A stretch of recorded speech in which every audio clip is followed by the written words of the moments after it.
হবলগীয়া আমাৰ উভত আছাম পৰামুখ অষ্টম সংখ্যক আলি আই লৃগাং খনিৰ মুৰং অসমৰ লাই কোঠা স্থাপন কৰা হৈছে।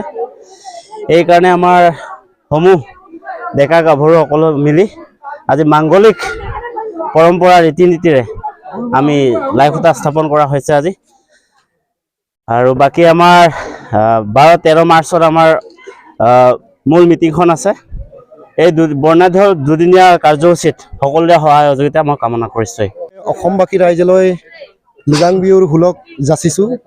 আমি আজিৰ দিনটোত মাংগলিক কাম আমি মুৰং অসমৰ লাইকোটা স্থাপন কৰিছোঁহি, যাতে আমাৰ দুদিনীয়া বৰ্ণাঢ্য কাৰ্যসূচীৰ লৃগাংটি কোনো ধৰণৰ বাধা বিঘিনি হ'ব নালাগে, সকলো ৰাইজে উচাৰুৰূপে সুস্বাস্থ্যৰে আমি উপভোগ কৰিব পাৰোঁ।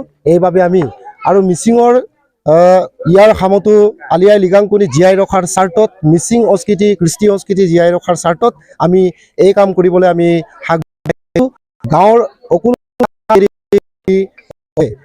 পেলাই এবাৰ 12 আৰু 13 মাৰ্চ দিনা আমি আলি আই লৃগাং উদযাপন কৰিম।